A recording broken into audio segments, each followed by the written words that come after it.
Good evening, everybody. My name is Andrea Miller. I'm the founding board member of Center for Common Ground. Welcome to our Voting in Troubled Times Summit. And I love the topic tonight, the shifting voter landscape. I am joined tonight by Gabby Limas, my board co-chair, and our very special guest, Rachel Bitecofer.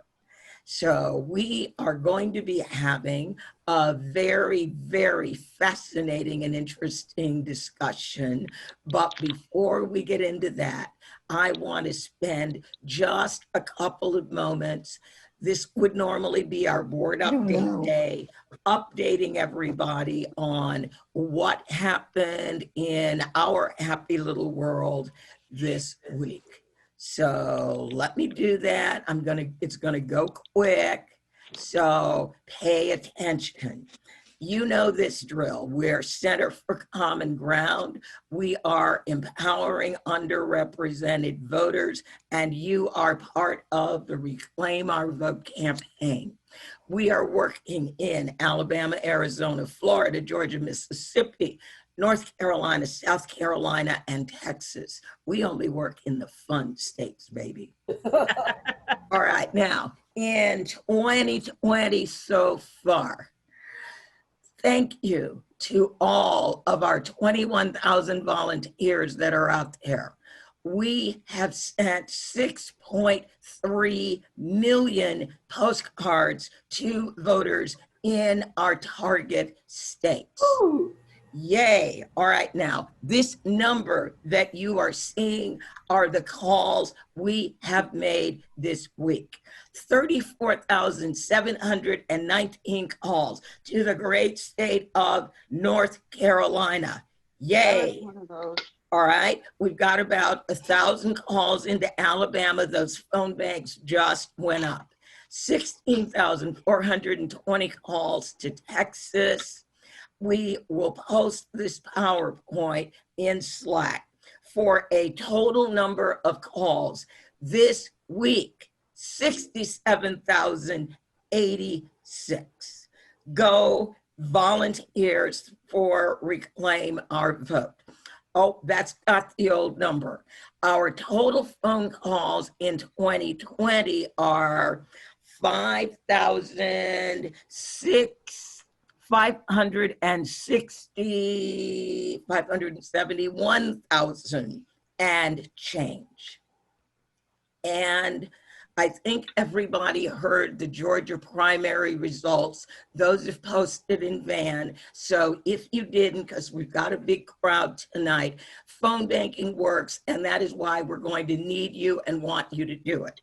Of the 79,000 voters that we connected with when we called Georgia, either we talked to them or we left them a message.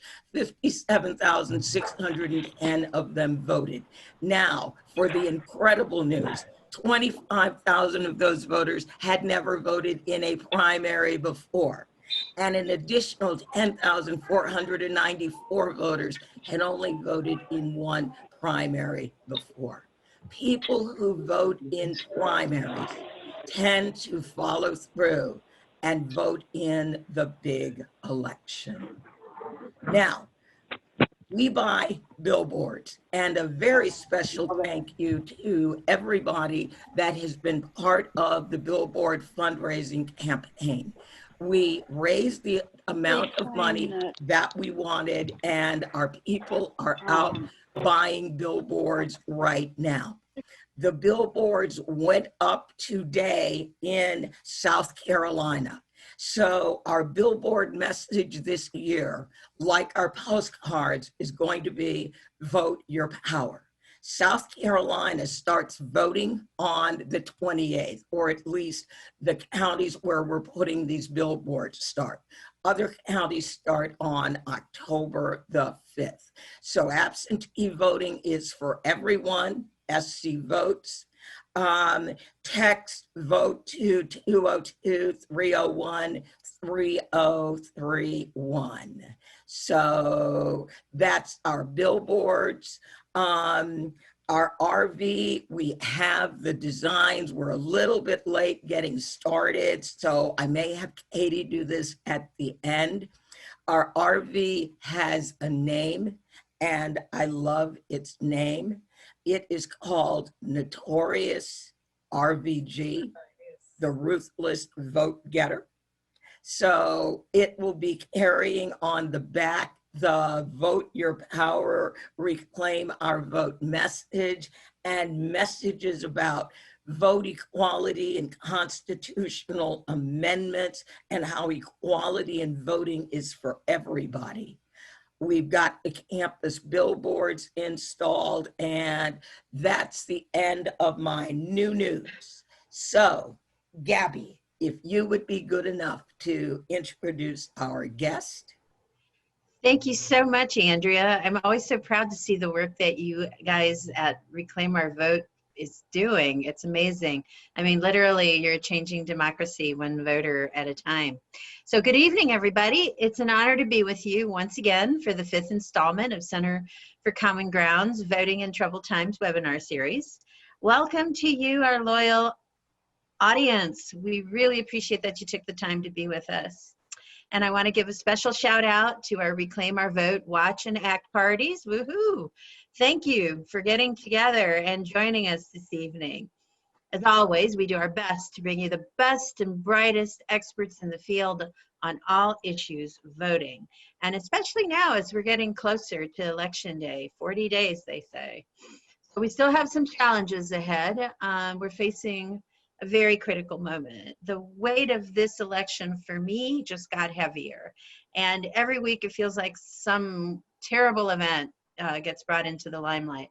And as you know, I'm sure you've all heard, this past Friday, we lost the notorious RBG, Ruth Bader Ginsburg, one of my favorite Supreme Court justices. And we lost her right before Rosh Hashanah. And there's a Jewish teaching that says that those who die just before the Jewish New Year are the ones that God has held back until the very last moment, because they were the ones that were needed the most and were probably, in his eyes, the most, or her eyes, the most righteous. You know, and from my perspective, I watched, I'm a news junkie, right? So, you know, this poor woman hasn't even been buried yet, and we're already seeing a battle play out over how and when she will be replaced. Will they do it now, or will they actually respect her dying wish, which was to wait until after the election? Senator McConnell did this previously when Obama was president, and he held back then Supreme Court Justice candidate Merrick Garland. On a different note, not very good news today on the numbers front with regards to workers. New numbers were released today showing that nearly 1 in 6 workers, or 26 million Americans, are receiving unemployment assistance. About 1.5 million workers filed new unemployment claims last week alone. So what we're seeing here is a trend of, for the last 27 weeks, where more workers have filed unemployment claims than any week during any previous recession. Clearly, the economic challenges we face ahead are enormous. And then, of course, there's our virus, the issue of the virus. You know, when we started, I don't know if you remember this, but I mean, I was shocked saying, I think at the time it was like 95 to 98,000 had passed. We hadn't even reached 100,000, and today we're well over 200,000. It's said that nearly 7 million are infected. So, you know, as we can see, this backdrop for this election is pretty intense. And we need some really good data and some good models, which is why we're super excited to be joined by our special guest, the election whisperer, Rachel the Doc Bitecofer. Good evening, Dr. Bitecofer. Welcome to Voting in Troubled Times virtual series. Good evening. Thanks for having me. I'm so excited. I'm always get so excited when I'm invited to address grassroots activists, basically, the people who are doing the real hard work of democracy, because I do work, I think, pretty hard, but my job, especially in pandemic America, is from a chair, right? In front of this computer, and it is pretty simple, right? It's not as labor intensive, frankly, as getting out there and writing postcards, knocking on doors, and begging people to vote. Trying to convince them to vote, all of the hard work that grassroots activists do. And so whenever I do get approached to come to a group, I try to say yes, right? And sometimes that will mean adding an event on a day that I've done, 7 interviews all day and I'm so tired, but I always try to say yes, because it's my way of giving back to people who are giving so much on the front lines of a war that I'm fighting, and I think normally, I don't know what normal would be like. This is my first year in the presidential forecasting world. In 2016, I was a first-year college professor at a liberal arts college. I never in a million years thought I'd be an election analyst, forecaster person, let alone one that is doubling duty as an actual person putting fingers on the scale of the election I'm forecasting, desperately trying to keep America from falling into frankly, despair, because we're in democratic failure right now. And this election isn't about policies, really. It's not about healthcare, and it's not about immigration, although those things are certainly important and will be impacted by the election. The election is about whether we are going to still be a democracy. And if you guys doubt that, read some international news.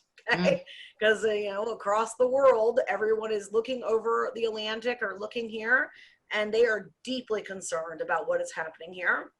And outside of the constraints of partisanship, hyper-partisanship, and a media ecosystem that has been created and is now basically performing the duty of a state-run propaganda network, even a conservative voters in other countries they can see Trump for what he is, right? So it is, we're in real trouble. We're in really, really, really big trouble. In terms of the election, right, I am pretty popular in Democratic circles because I released my forecast for the first time 16 months ago, coming from an election cycle in 2018 where, the claim to fame of my model was the lead time, right? I came out 5 months before election day with a forecast that said, no, you guys are having the wrong conversation. Can they flip the House? They will be flipping the House of Representatives. That's 23 seats. There are 23 seats that even under a suppressed Democratic electorate turnout, and even with losing quite a bit of vote share to protest balloting, which is ballots that went to Bernie Sanders write-ins or Jill Stein or Gary Johnson. There were about 21 districts that went to Hillary Clinton that Republicans held in the House of Representatives, right? And so those seats were going to go to Democrats in 2018 under my model, and there was just absolutely no doubt. But those were the seats that other people considered to be pretty much the cap of competition. Maybe there was a little bit of additional competition, at least initially, right? And when I released, I said, no, you guys are really undercutting how deep this wave is going to go. And it's probably going to go another 20 seats up. And here's these 20 seats that I'm looking at. It's going to wipe out the Republican revolution that was first seated in Orange County, California. It's going to take Henrico County in Richmond, which has not produced a Democrat in a long, long time.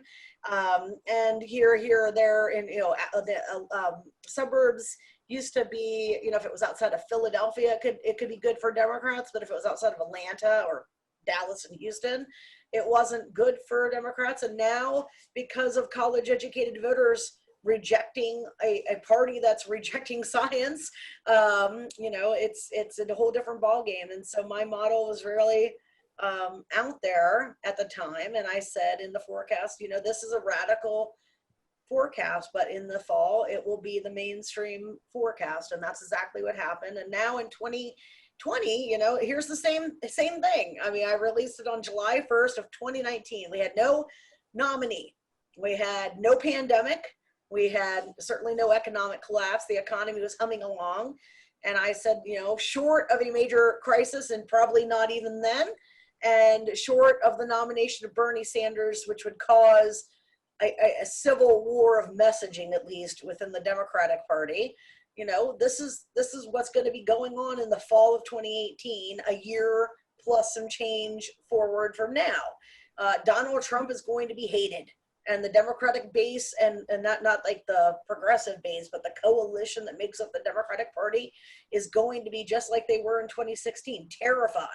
And it's going to be, you know, independents are still going to be really turned off of this guy who is just really intruding on long-standing norms of operation. His behavior, he can't control his own behavior, so he's his own worst nightmare in terms of that. And now he is the status quo.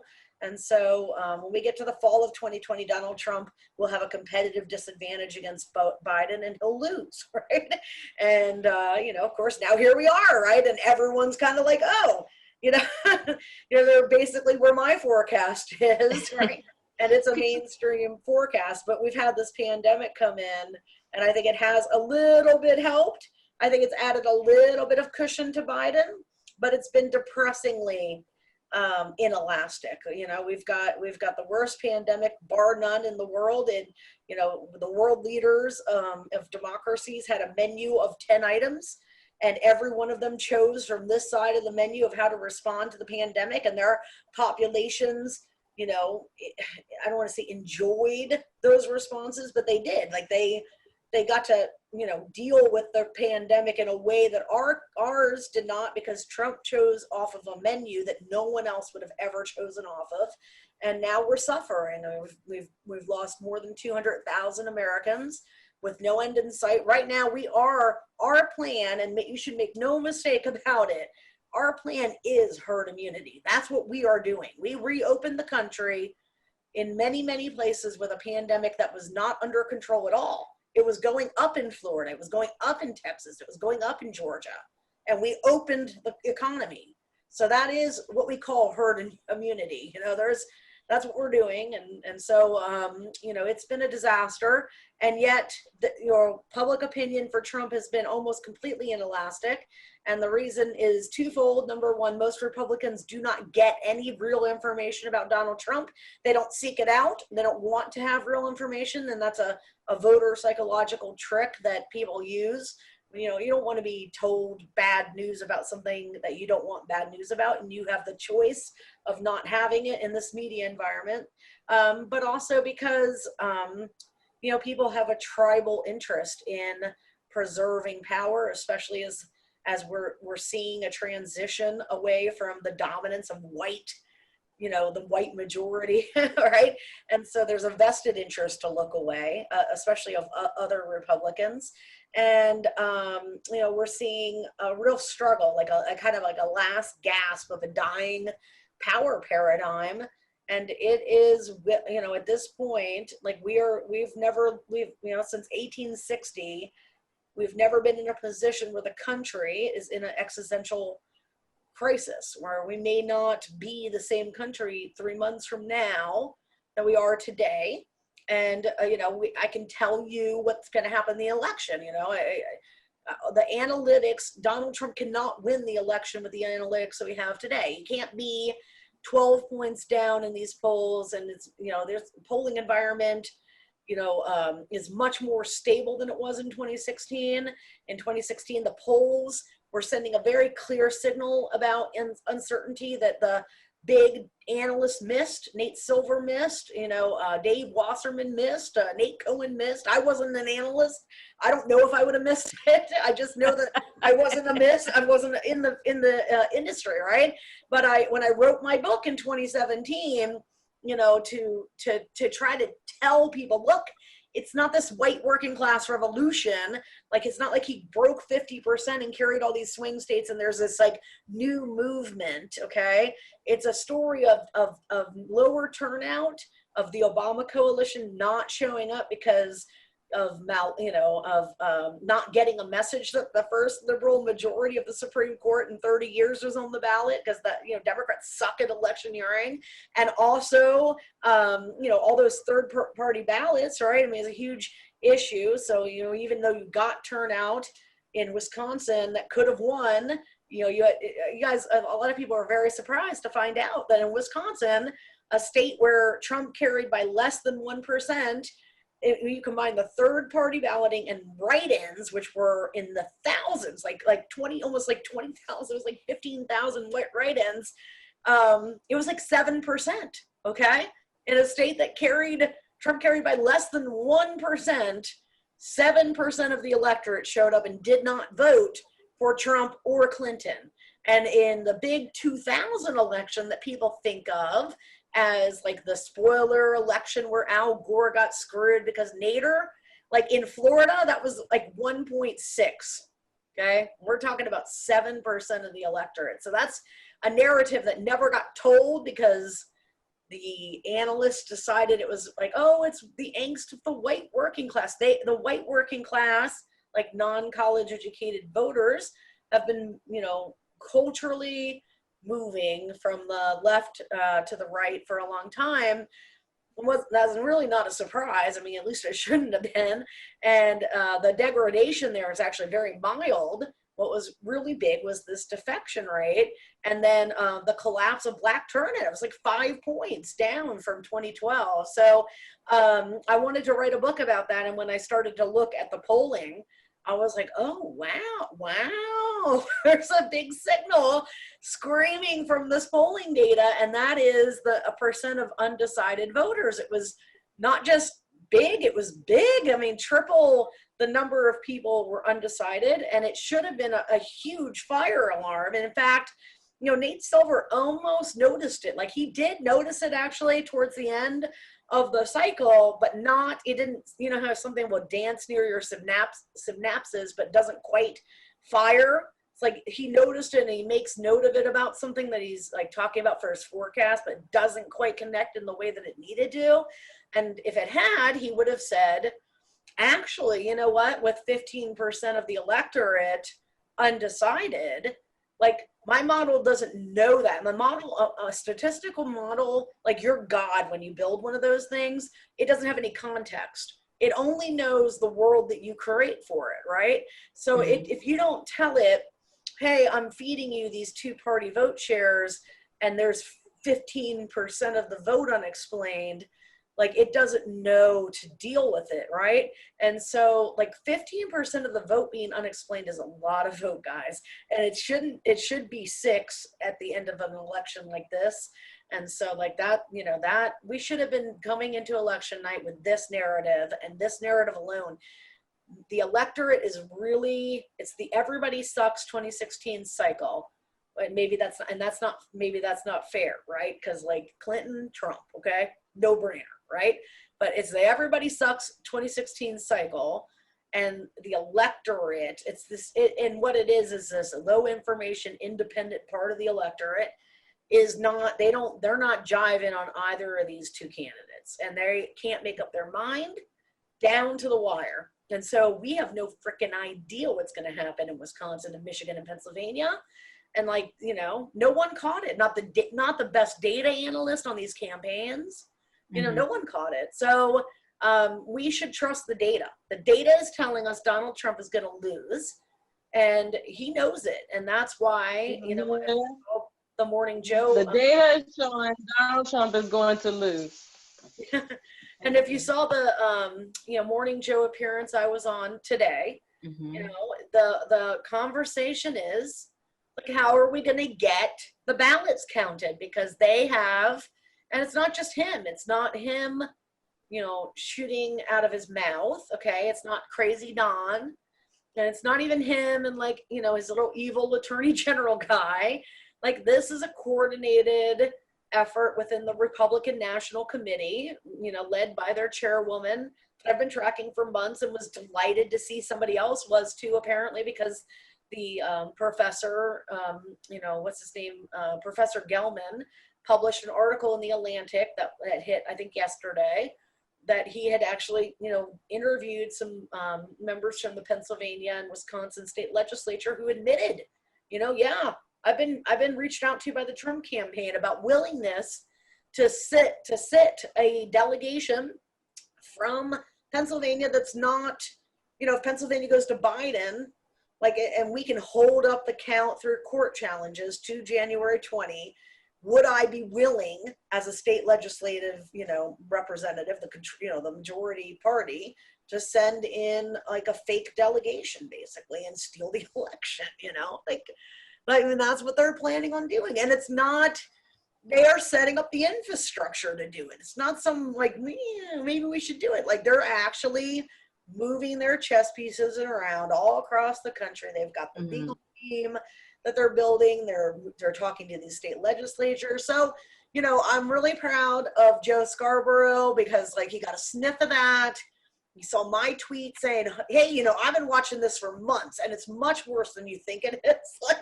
And, he reached out to me and then he built a really nice panel this morning. We've put a lot of heat on them and a lot of sunlight, but it's going to take more than that.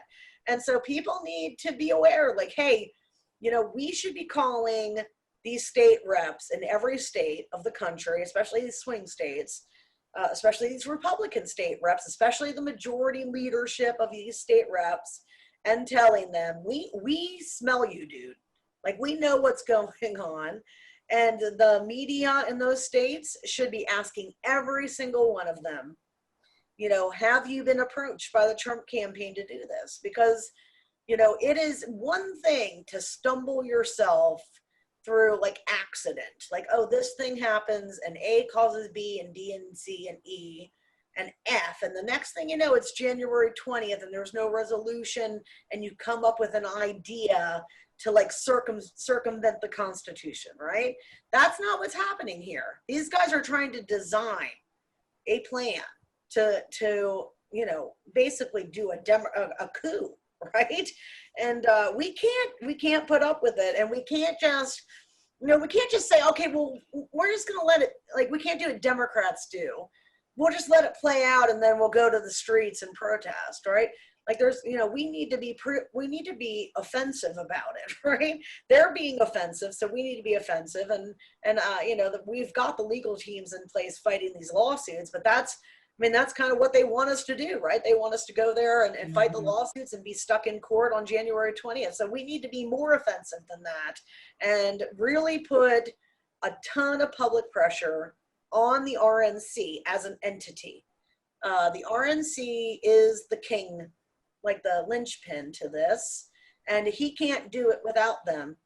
And so, we need to really be focused on that. And that's, one of the things I really want. I want to come here and just be like, hey, woo, but, I don't want to win an election and then have the ballots just be sitting there and they do a coup, So right. We need to be thinking, this is a war that we're in, it's a war for our children.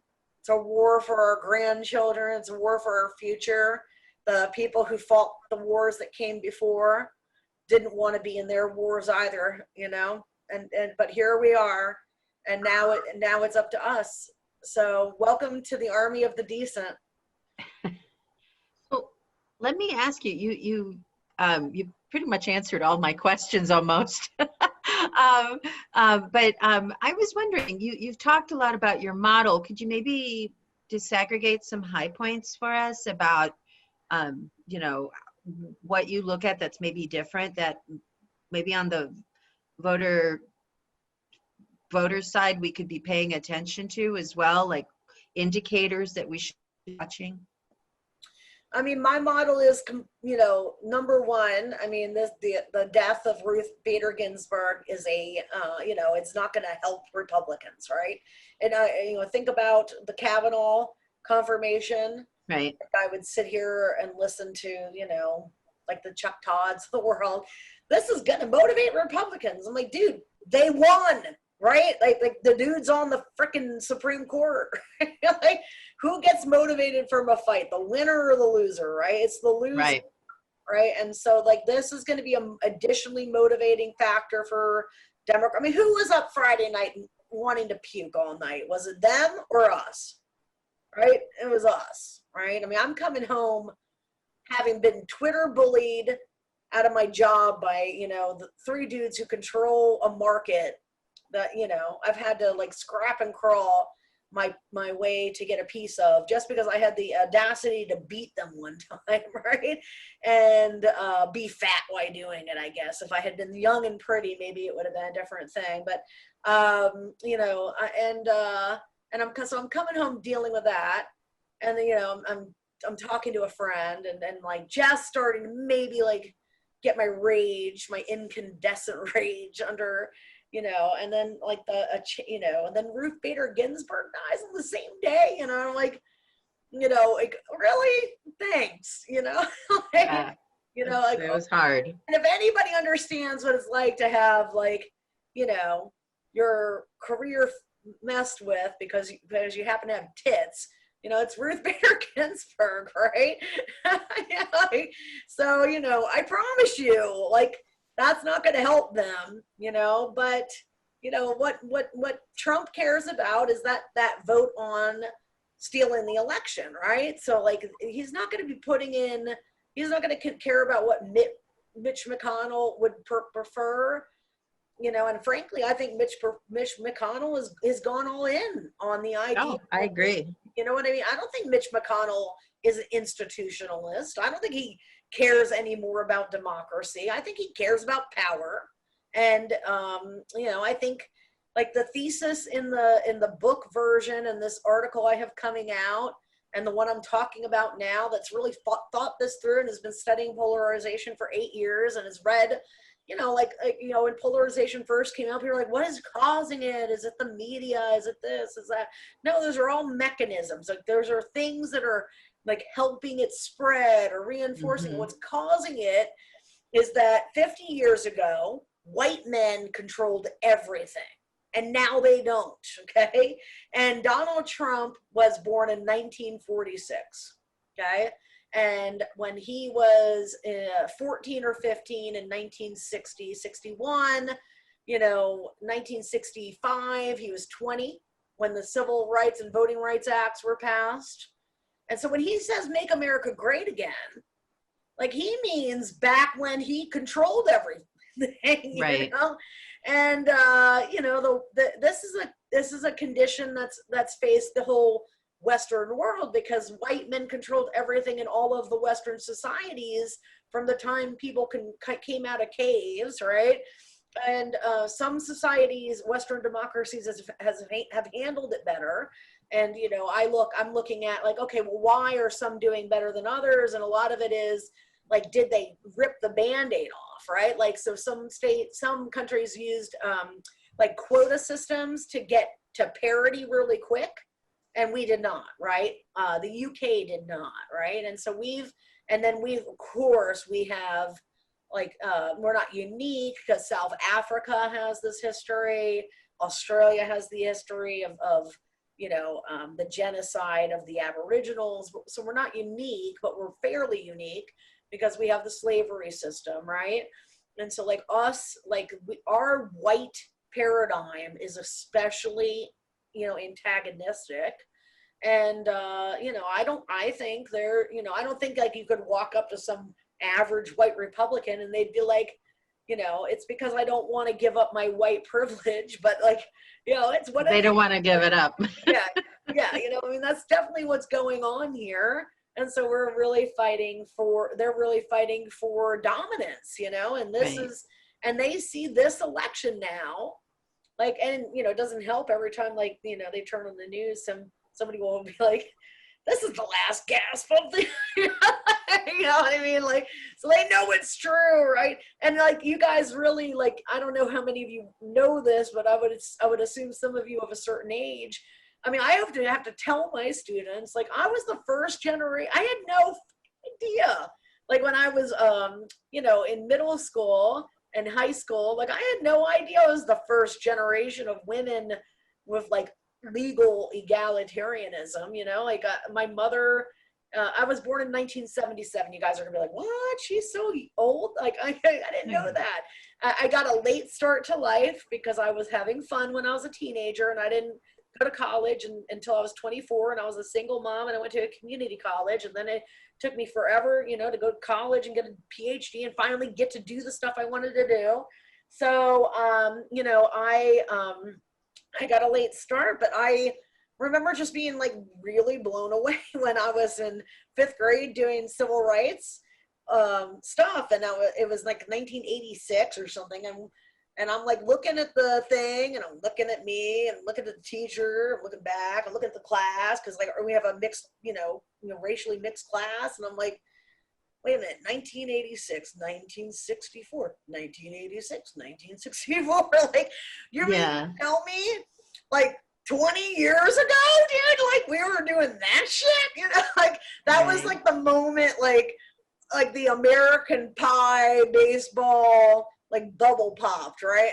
And then, like, you know, to find out, like, you know, over my course of my education, which is really my college and doctoral educations, because high school, you know, that, you know, women couldn't get a credit card and couldn't get a divorce, and, you know, couldn't technically be raped by their husbands until the 70s and 80s and like 90s, you know what I mean? Like the youngins, they don't know that shit. So I have to tell them, like, when I teach them in college, like, you know, hey, how fresh it is, like all this stuff. And for Donald Trump, that's all lifetime, right? Like that's all stuff he's watched in his lifetime, and I like it, but he doesn't, and he's fighting for it, you know? And so we just have to fight harder and faster, you know? So let me ask you, how do you, let's get into some details. So let's talk a little bit about specifics, like, I don't know, vote by mail, maybe. There's been so much emphasis on, you know, do you vote early? Do you vote by mail, et cetera? So do you see ballots, like this phenomenon? I mean, now vote by mail is not even going to be, and I'm in Maryland. We received a notice from the governor. It said, it's not absentee voting, it's vote by mail. That's what we're calling it. Do you see ballots getting in on time and being counted? Do you foresee significant differences because of the way we're voting, maybe, from that might have different impacts than it might have had, let's say, in 2016 or 2018? Do you see what I mean? Like, no, I would be pushing people to vote in person, right? In a pandemic, because you guys, you know, I'm not, you know, making shit up. This is in the news. You can go and watch the news. The president and his team are going to try to prevent vote by mail ballots through the RNC's legal apparatus that they've deployed across the country. And they are going to challenge all the ballots that come in by mail after Election Day, right? So if you're going to vote by mail or going to push people to do it, then you're going to risk having those ballots caught up in that process. So for me, you know, I'm pushing people to vote in person, right? Vote by mail was a really great idea until you ran into a president that has no respect for democracy, right? So when you ask me, like, what would be an action step, I would say, you know, time to put on the brakes of pushing people into a trap that the RNC and the president have laid very artfully for you, right? And they have at the same time pushed their own electorate to vote in person. So they're voting in person. Their plan is to to end the election on vote on person, and then prevent the counting of ballots that arrive.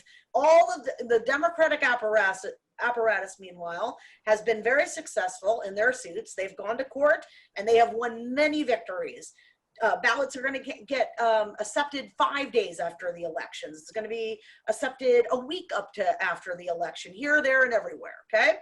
But the goal is that they will challenge these rulings.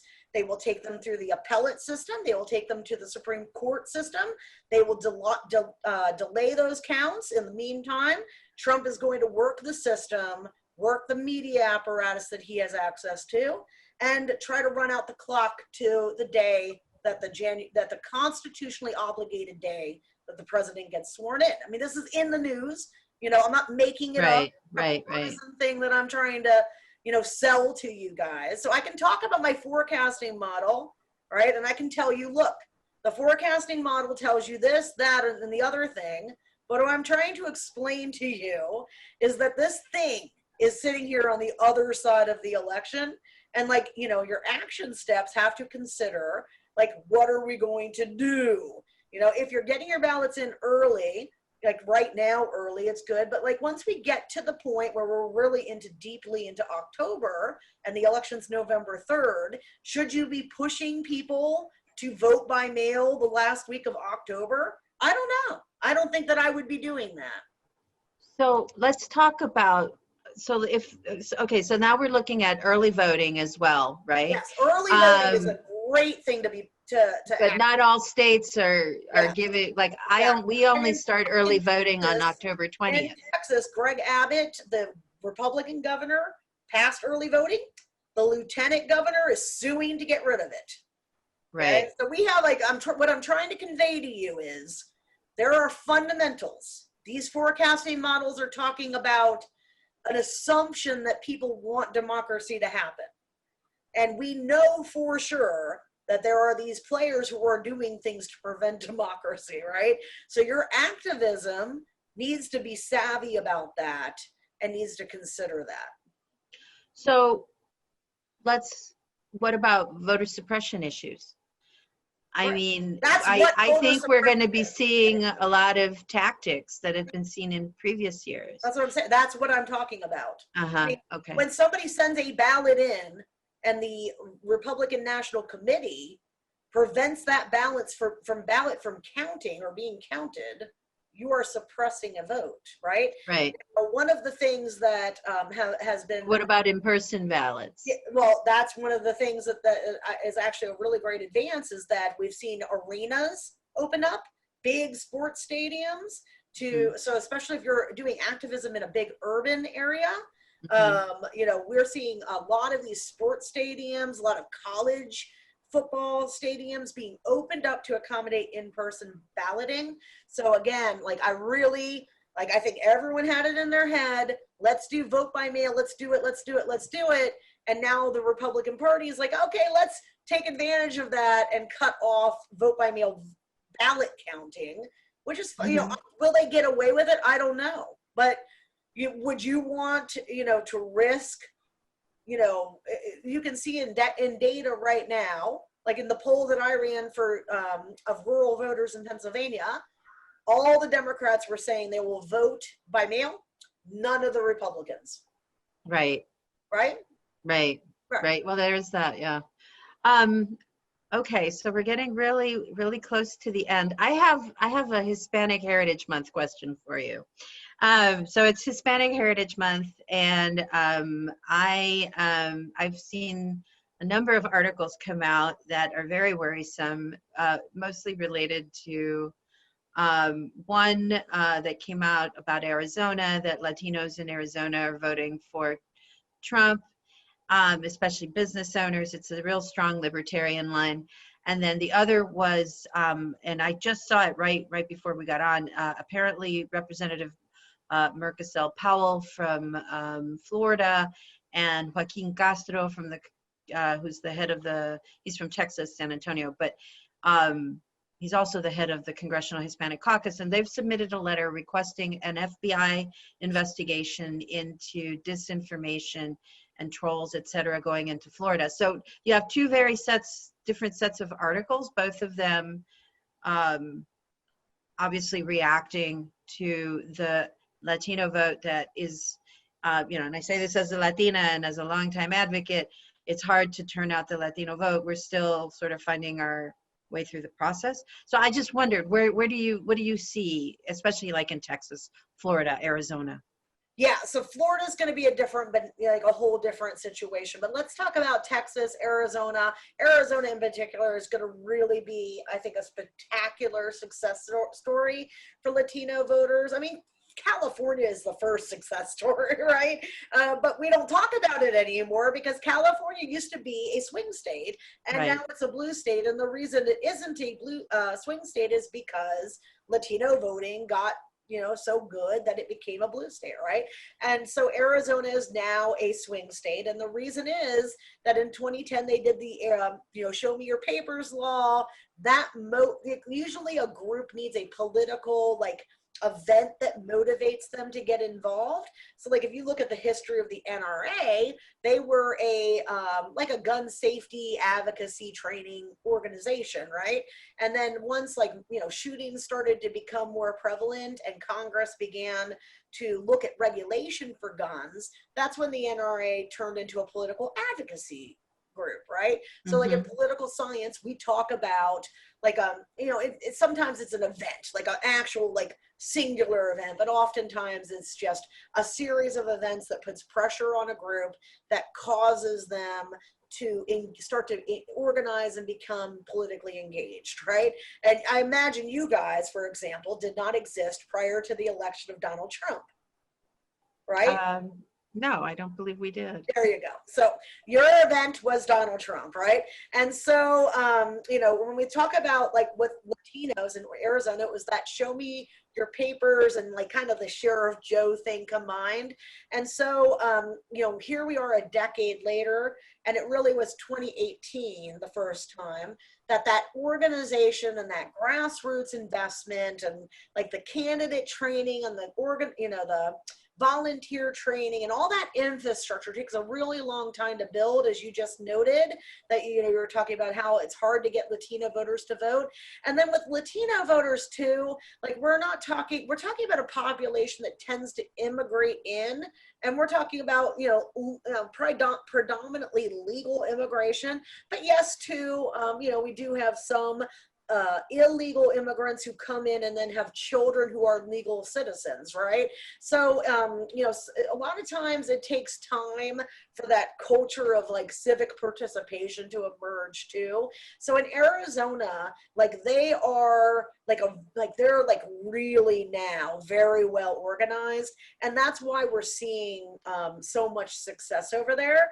And that evolutionary track of Latino activism is just now, it's almost like how you have a field and the seeds germinate in the spring and the seeds kind of fly over, right? That's what's happening now in Texas with the activism. So that Arizona, first it was California to Arizona, and now it's going to come into Texas. And so we're really going to see evolutionarily Texas. This time it's competitive. It's not necessarily going to be a statewide renaissance. It's going to be these state house races. They picked up 12 races in 2018 from Republicans, and that was more than they were really invested in and competing for. And now they're competing for the other 9, but they have more than 9 candidates competing too.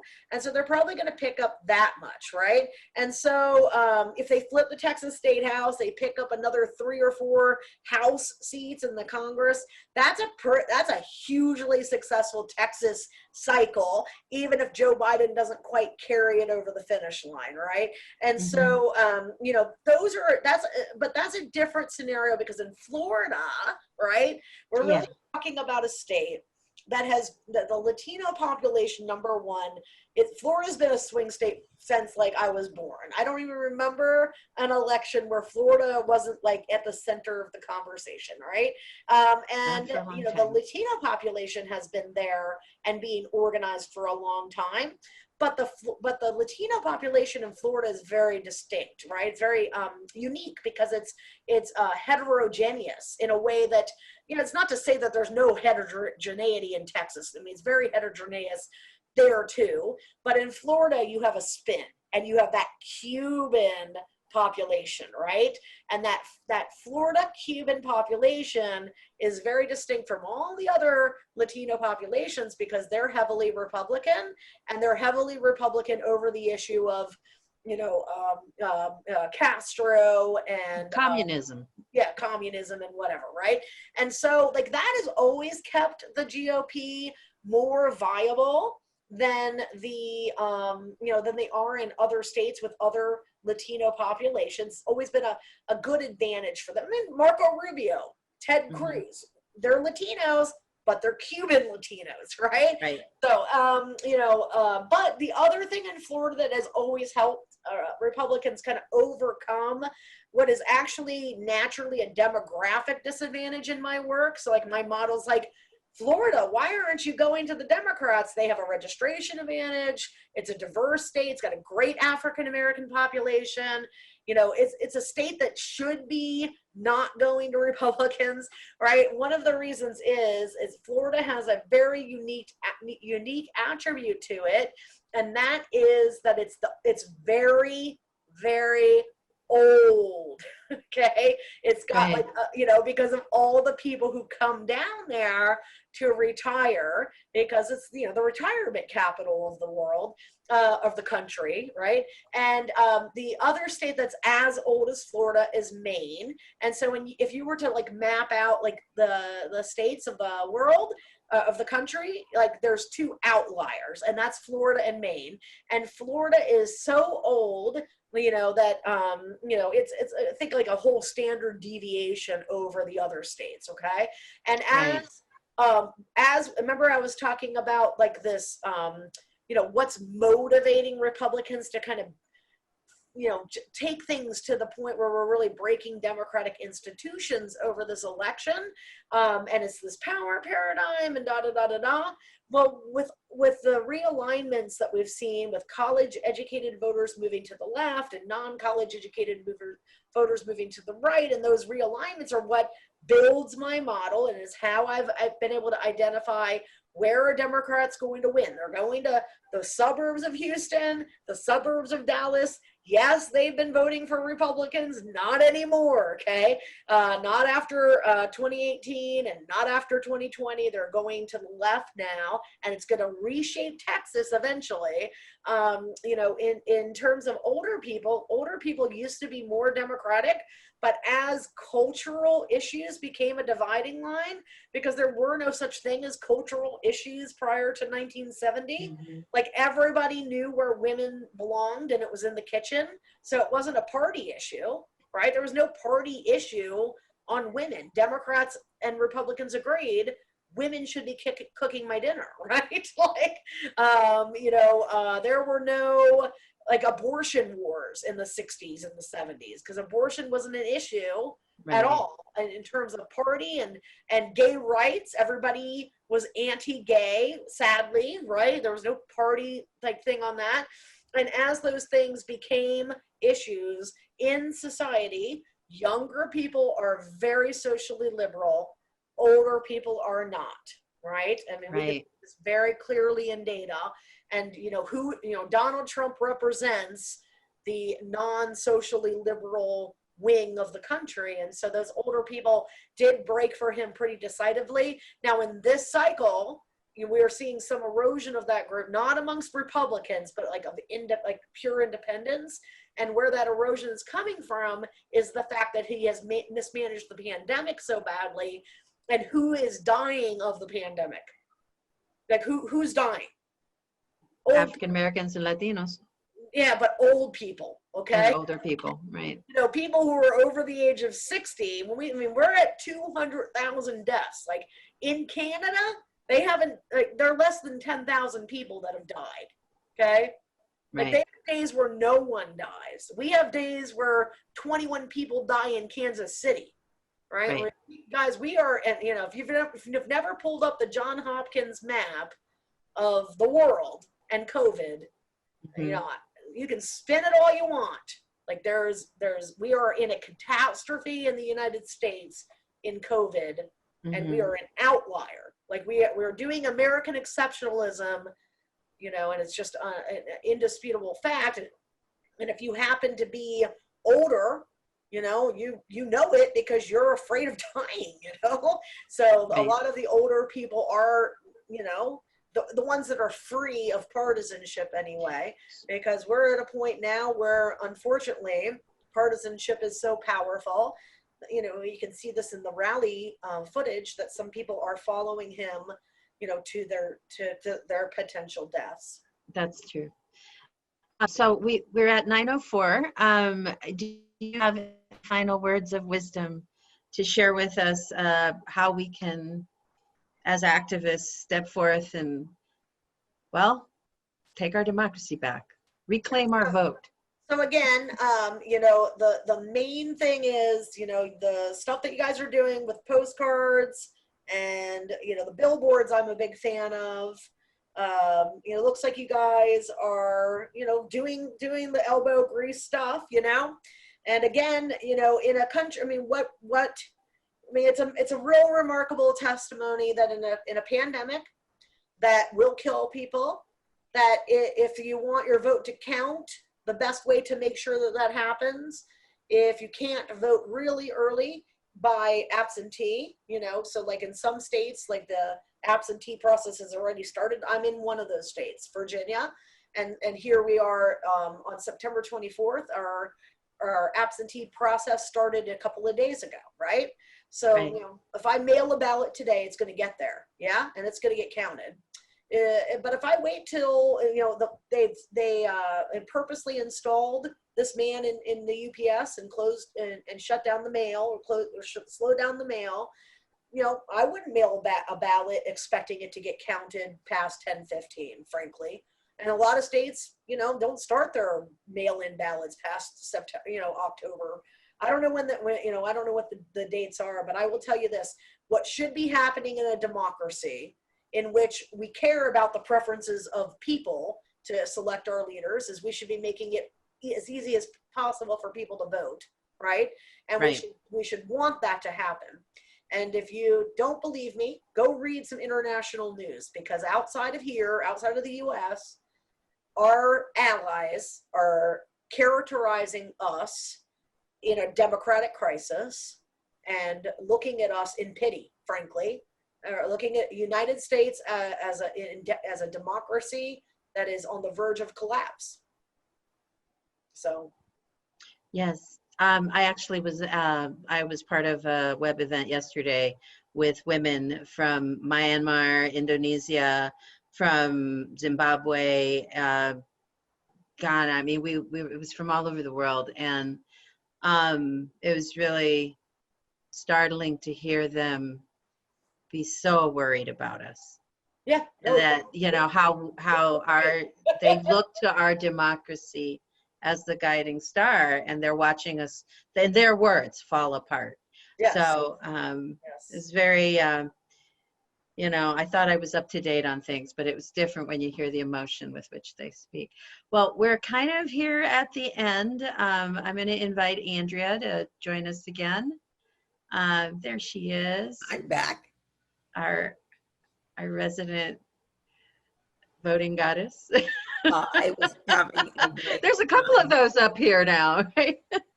All right, yeah, I was having a great time running Zoom. So thank you very, very much to you, Gabby, for taking on all of the host duties and just allowing pleasure. me to sit back and basically. They told you that straight up?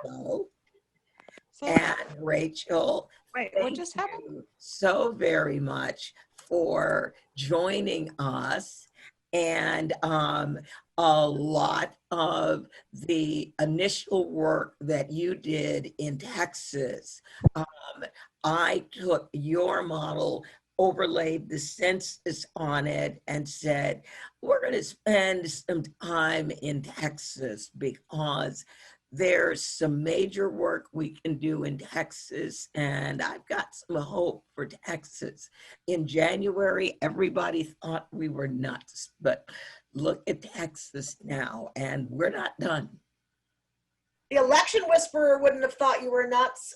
I know. And it was you and me in 2018 who predicted it was going to be a glorious year for the US House.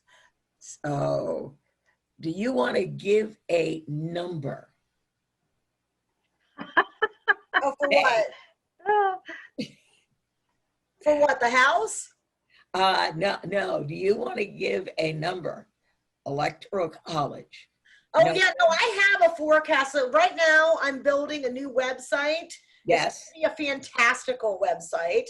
I know. Of bells and whispers, and it's going to house the forecast that has like a specific electoral college map, and it has a specific Senate map, and it has my House ratings, all the House races and stuff Yeah. on.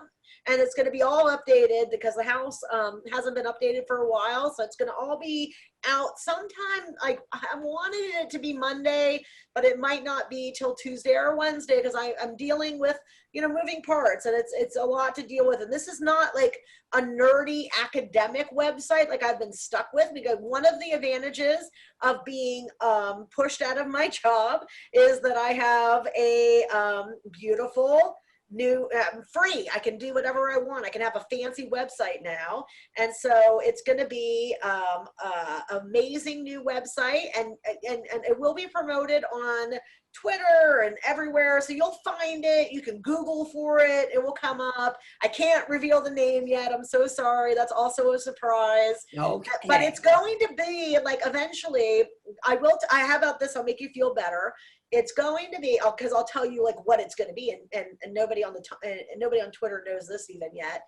It's going to have, like, it's going to be like this. It's going to be like, what if the Daily Show met with Meet the Press, met with 538, like met with like a polling, but also met with like video and like podcasting content, and you took it and you mashed it all together, but you made it only like really accessible and for like cool people, because right now a lot of the election stuff is really wonky and boring, and you want it to be cool because you want younger people to do it, right? You want younger people to get into it, because if it's not millennials and Zoomers getting into it, then you're not like dealing with the civic crisis that we have, right?